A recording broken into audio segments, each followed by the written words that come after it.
शुरुआत मैं आपके साथ ही करने जा रही हूँ क्योंकि बड़े बड़े दावे सबसे ज्यादा अरविंद केजरीवाल जी के द्वारा ही किए जा रहे हैं। अरविंद केजरीवाल जी कह रहे हैं कि फ्रीबीज के द्वारा इस बार भी आप लोग जीतने जा रहे हैं। क्या वाकई ये सच है? गरीबों के कल्याणकारी योजनाओं का नाम यदि फ्रीबीज रखा गया है भारतीय जनता पार्टी, तो भारतीय जनता पार्टी अपने योजनाओं का नाम पहले ढूंढते हैं।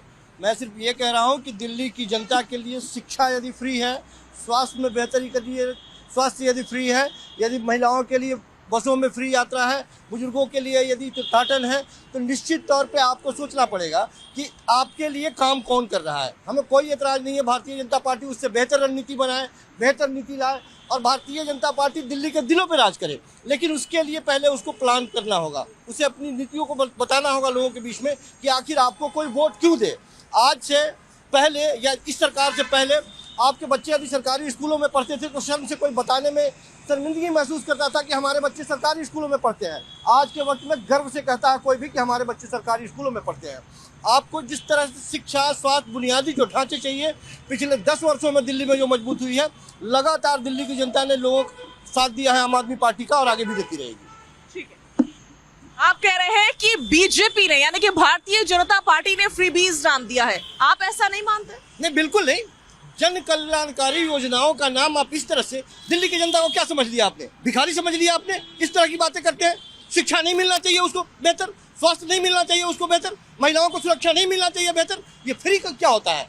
कोई भी राज्य सरकार, कोई भी केंद्र सरकार अपने देश की जनता के लिए यदि कोई योजना बनाती है तो उसे मुफ्त का नाम देकर के उस जनता को कम से कम शर्मिंदगी का एहसास मत कराइए। जनता के लिए ही सरकारें होती है और काम करती है। ठीक है, सर्वेश पाठक जी, क्या जवाब है आपका? देखिए, सबसे पहले बात होती है कि ठीक है आपने फ्री की रेवड़ी दी, लेकिन वो कितना कारगर है। आज हम यहाँ जनकपुरी में खड़े हैं, यहाँ से जब मई जून का महीना था तो दिल्ली के दूसरे इलाके में चले जाते, आप कहते हैं फ्री का पानी। अरे पानी के लिए तो आपने पूरे 10 सालों में लोगों को तरसा दिया। टैंकर माफिया पे दिल्ली की जनता को जीने पे मजबूर कर दिया। फ्री की दवा कहते हैं, आपके हॉस्पिटल में दवा नहीं मिलती। आपने मोहल्ला क्लिनिक में फ्री के जो भ्रष्टाचार किए वो किसके नाम पे, एक मोबाइल फोन पे कितने सारे टेस्ट कर दिए। दूसरी बात, आपने फ्री की शिक्षा कही, बहुत अच्छी बात है, आपने दिल्ली के स्कूलों का जीर्णोद्धार करवाया। ठीक है, आपका क्या कहना है? आप देख लीजिए कि अगर केजरीवाल जी को काम करना और इस इलेक्शन में आगे चलना था तो उनको लोगों को बोलना था कि हम आपको सुशासन देंगे। सुशासन में जो कमियां पिछले 10 साल में रही, इस बार वो कमियां पूरी करेंगे। लेकिन उनका फिर दोबारा यही दोहराना कि हम दिल्ली वासियों को रेवड़ियाँ बांटते हैं। रेवड़ियों का मतलब हो गया किसी को लुभाना, किसी को अपनी ओर कर लेना। उससे अच्छा था अगर वो कहते हैं जो हमसे कुछ 10 साल में कमियां रहे हम वो कमियों को पूरे कर देंगे। आप देखिए दिल्ली का हाल क्या हुआ पिछले 10 सालों में। जैसे अस्पतालों में मरीजों को दवाएं नहीं मिल रही है, जैसे लोगों को गर्मी में पानी नहीं मिल रही है, और उसके बाद जब बरसात होता है तो दिल्ली सारा डूब जाता है। इंस्टेड वो इन चीज़ों पे ध्यान दे, वो उल्टे रेवड़ियों पे सारा कंसंट्रेट कर रहा है। आप देखिए शीला दीक्षित के टाइम 3 बार वो यहाँ के मुख्यमंत्री रही। दिल्ली में कितनी तरक्की हो गई, कितने और फ्लाईओवर्स बन गए, कितने सबवेज बन गए, कितनी सड़कें बन गई, कितने भवन बन गए। केजरीवाल दिखा दीजिए उन्होंने क्या किया। खाली वो सही है अपने आपको इस पे बड़ा ये दे रहे हैं, क्रेडिट दे रहे हैं। हमने अच्छे स्कूल खोले हैं, वर्ल्ड में हमारी तारीफ हो रही है एजुकेशन के ऊपर। हमने अस्पताल की सुविधा दे दी। और इनको बता दीजिए जब अस्पतालों में दवाई नहीं है तो सुविधाओं की क्या ज़रूरत है, सुविधा कहाँ पे आप दे रहे हैं। और जब मोहल्ला क्लिनिक है, सारे मोहल्ला क्लिनिक बंद हो गई है, उनमें गाय भैंसें वगैरह चरती रहती है। ये केजरीवाल का बड़ा बुरा हाल है। पोल्यूशन के बारे में देख लीजिए, दिल्ली में पोल्यूशन से लोग कैसे तड़प रहे हैं, मुस्लिम कितने तड़प रहे हैं पोल्यूशन के। आप देख लिया, हम इस टाइम जनकपुर में खड़े हैं, पोल्यूशन कितना है यहाँ पर, नाक बंद करके चलना पड़ता है। और केजरीवाल जी अपने आप को शाबाशी दे रहे हैं, हमने ये किया वहाँ वो किया। केजरीवाल से पूछ लीजिए, आपने कहा था यमुना में हम डुबकी मारेंगे, आप भी मेरे साथ डुबकी मारोगे। पिछले 10 साल में कब उसने डुबकी मारी, कहाँ किसी उसके मंत्री ने वहाँ पर डुबकी मारी? बिल्कुल। बहुत ज्यादा आगे नहीं बढ़ेंगे, लेकिन पोल्यूशन पर तो चर्चा लगातार चल रही है और ये विराम लेने का नाम ही नहीं ले रही है। संजीव जी, आ रही हूँ मैं आपके पास। संजीव जी, हम कब रुकेंगे? पोल्यूशन पर लगातार चर्चा हो रही है और विराम कब लगेगा इसके ऊपर? देखिए, लगातार साजिया हम ये बात कहते चले आए कि पोल्यूशन किसी भी एक स्टेट के बूते की बात नहीं है। चाहे वो पानी का मसला हो, चाहे पोल्यूशन का मसला हो, या यहाँ पे जो बुनियादी समस्याएं हैं, केंद्र शासित राज्य ये दिल्ली नहीं है, लेकिन उससे ज़्यादा यहाँ तकलीफ है। मुश्किल ये है कि भारतीय जनता पार्टी लगातार एक काम करती हुई सरकार को डिस्टर्ब करने का प्रयास करती है। यहाँ अभी कहा जा गया कि स्कूलें नहीं खुली, नई स्कूलें एक भी नहीं खुली हैं, हॉस्पिटल नहीं बने हैं। कहाँ बनेंगे भाई साहब?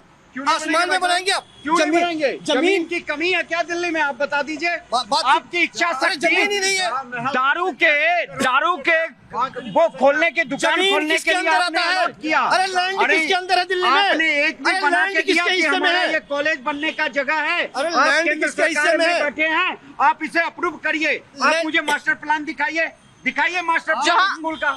जैसे शीश महल बन सकता है, वैसे स्कूल भी तो बन सकता है ना। यहाँ जमीन देंगे नहीं, को तोड़ के न हॉस्पिटल के लिए जमीन देंगे, न हॉस्पिटल के लिए जमीन देंगे, न अस्पताल के लिए जमीन देंगे। कहाँ बनाएंगे आप? वैसे सवाल मेरा पोल्यूशन पर था। बहुत अच्छी तरीके से आपने डाइवर्ट कर लिया। मेरा सवाल पोल्यूशन पर था, प्लीज उस पर स्टिक रहिए। मैंने कहा कि देश के प्रधानमंत्री यहाँ रहते हैं, गृह मंत्री रहते हैं, पर्यावरण मंत्री रहते हैं। जब तक दिल्ली के अगल बगल के अड़ोसी पड़ोसी राज्यों को मिला करके कोऑर्डिनेशन नहीं बनाई जाएगी, देश के प्रधानमंत्री इसमें इन्वॉल्व नहीं होंगे, क्योंकि वो खुद यहाँ पे रहते हैं, पर्यावरण मंत्री इन्वॉल्व नहीं होगा, ये समस्या का समाधान नहीं होने वाला है। दिल्ली सरकार की कोई जिम्मेदारी नहीं? निश्चित तौर पर जिम्मेदारी क्या करे? ग्रैब 4 लागू है आज के वक्त में दिल्ली में। सारे काम बंद हैं, कारखाने बंद। क्या चाहते हैं? ये मैं अगर झूठ बोल रहा हूँ, सुप्रीम कोर्ट ने आज ही उस पे आपके सरकार को फटकार लगाया है। ये देख लिए, Supreme Court pulls up Delhi government और हरियाणा सरकार, पंजाब सरकार को, पंजाब में आपकी सरकार है ना, पराली क्यों जली सबसे ज्यादा वहाँ पे? हरियाणा में तो गिरावट आई है, पूरा रिपोर्ट दिखा रहा है कि पहले जितने पराली जलती थी उसमें गिरावट आई है हरियाणा सरकार में। झूठ आप बोले। पंजाब में आपकी सरकार है, आखिर क्यों पराली जली?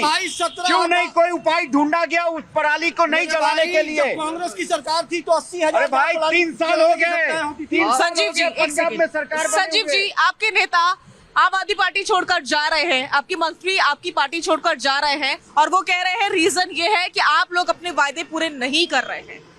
आप जानते हैं ना ये? शाजिया किसका जिक्र कर रहे हैं? शाजिया जाने वाले जाएंगे, और जाते समय वो ये कह के नहीं जाएंगे कि पार्टी बहुत अच्छी थी और हम बुरे थे। वो निश्चित तौर पर यही कहेंगे कि पार्टी बुरी थी, हम अच्छे हैं, और जहाँ जा रहे हैं वहाँ स्वागत हो रहा है। तो ये तो स्वाभाविक सी बात है। जाने वाले जाए, जहाँ मन करे वहाँ जाए, राजनीति करे वो। लेकिन ईमानदारी यदि उनके अंदर होती तो वो उसी सरकार में, पार्टी में रहते हुए वो कहते कि नहीं, आपने भ्रष्टाचार किया, आपने शीश महल के नाम पे भ्रष्टाचार किया, मैं छोड़ता हूं अभी, उसके नाम पे छोड़ देते वो। उनको ये बोलना चाहिए कि आपने पॉल्यूशन काम नहीं किया, इसके नाम पे छोड़ना चाहिए। तो यही तो बोला। इलेक्शन के 2 महीने पहले क्या मजाक कर रहे हैं? यही सारी बातें तो बोली है। यही तो बोल रहे हैं ना कैलाश गहलोत। इलेक्शन 10 साल तक आप सत्ता में रहे, और इलेक्शन के समय 2 महीने पहले छोड़ के जा रहे हैं, अपना नाखून कटा के शहीद बन रहे हैं आप। अरे पहले छोड़ते ना। देश की जनता और दिल्ली की जनता समझ रही है कि वो जहां जा रहे हैं, क्यों जा रहे हैं, किसने लाइजनिंग की है, किसने उनको बुलाया है। डायरेक्ट एलजी साहब की लाइजनिंग हुई है, लाइजनिंग हुई है। आ रही हूँ मैं, आपके पास आ रही हूँ एक बार। खेमचंद जी, लाइजनिंग हुई है क्या? कैलाश गहलोत के मामले में लाइजनिंग हुई है क्या? कोई लाइजनिंग नहीं हुई है। इनका घर ऑर्डर में नहीं है। बहुत ज्यादा करप्शन हो रहा है। जिस तरीके से उन्होंने बड़े बड़े वायदे किए थे, वो 5% ही वायदे कंप्लीट नहीं हुए। मैं आपको बताता हूँ, रेवड़ी और पब्लिक सपोर्ट, या फिर हम जिनको वेलफेयर स्कीम्स कहते हैं, उनमें फर्क है। रेवड़ी का मतलब होता है जिसके लिए प्रॉपर प्लानिंग नहीं है, बजट नहीं है, और जितना आप कह रहे हैं उसका 5% लोगों को फायदा मिलता है, उसको रेवड़ी कहते हैं। जो ये बस में कह रहे हैं, बस है नहीं, कह रहे फ्री में बस दे रहे हैं। बस चाहिए 15,000, मुश्किल से 3,000 बस है, 1-2 घंटा खड़ा होना पड़ता है, तो किसको लाभ मिलता है? ये है रेवड़ी। और पब्लिक सपोर्ट सिस्टम या वेलफेयर स्कीम कहते हैं मोदी जी वाली को। 80 करोड़ लोगों को प्रचुर मात्रा में राशन दे रहे हैं, लगातार दे रहे हैं, 5 साल तक दे रहे हैं, इसको कहते हैं। जहाँ पे प्लानिंग है, बजट है, वहीं आयुष्मान भारत कार्ड, 5 लाख का सपोर्ट, सबको सपोर्ट, 10 करोड़ से ज्यादा परिवार वालों को सपोर्ट, पूरे देश में सपोर्ट। लेकिन केजरीवाल जी दिल्ली में बुजुर्गों को आयुष्मान भारत कार्ड नहीं देने दे रहे हैं, आम लोगों को नहीं देने दे रहे हैं, क्योंकि इनको तो रेवड़ियां बांटी। रेवड़ी का मतलब मैं आपको बता रहा हूँ, आप भी कह सकते हैं, जहाँ पे बोलो इतना करो इतना। पब्लिक वेलफेयर स्कीम का मतलब है जितना कहा उतना दिख रहा है। तो मोदी जी ने घर घर में टॉयलेट बनाने का बोला था, बनाई। मोदी जी ने बोला था गांव-गांव तक सड़क बनाऊंगा, बनाई। मोदी जी ने कहा हर एक व्यक्ति को मैं बैंकिंग में लाऊंगा, 50 करोड़ से ज्यादा उन्होंने अकाउंट खोले। मुद्रा के तहत 40 करोड़ से ज्यादा लोन दिए गए। इसको कहते हैं पब्लिक स्कीम्स, वेलफेयर स्कीम्स, और इनकी जितनी भी स्कीम है वो रेवड़ी इसीलिए है, कहते हैं बड़ा करते हैं छोटा। अब इन्होंने प्रदूषण पे आ जाओ, देखो ये सामने रोड का देखो, कैमरा लगाओ, कहीं भी आपको ग्रीनरी दिख रही है? ये जो बड़े पेड़ हैं ये 20-25 साल पुराने पेड़ हैं। जो छोटे पेड़ थे दिखाते हैं 1 करोड़ पेड़ लगाए, कोई भी पेड़ यहाँ पे नहीं है। पूरी दिल्ली की जो पीडब्ल्यूडी की रोड है, डिवाइडर है, वहां पे जीरो ग्रीनरी बची है और सौंदर्यीकरण के नाम पे इसको चौड़ा कर दिया गया। पहले छोटी होती थी, चौड़ा करके मिट्टी डाल दी, ये मिट्टी उड़ रही है। ये प्रॉब्लम है जो इक्वाई को इंक्रीज कर रही है। देखिए ये मिट्टी पूरी दिल्ली में उड़ रही है, ये प्रॉब्लम है। ये डिवाइडर पूरी दिल्ली में ये हरे भरे रह सकते थे, ये प्रदूषण को रोक सकते हैं, ये प्रदूषण की भट्टी बने हुए हैं। ये खाली पड़े हुए हैं, हम खुद देख सकते हैं, बिल्कुल खाली पड़े हैं डिवाइडर्स। केजरीवाल जी करा सकते थे, नहीं कराया क्योंकि उनके पास नीति नहीं है, प्लानिंग नहीं है। आप कहीं भी चले जाओ पूरी दिल्ली में ये प्रॉब्लम है, ये एक्वाई को बढ़ा रहा है, ये प्रदूषण को बढ़ा रहा है। केजरीवाल जी अगर आप कमीशन खोरी की नियत को छोड़ दें तो प्रॉब्लम सॉल्व हो सकती है।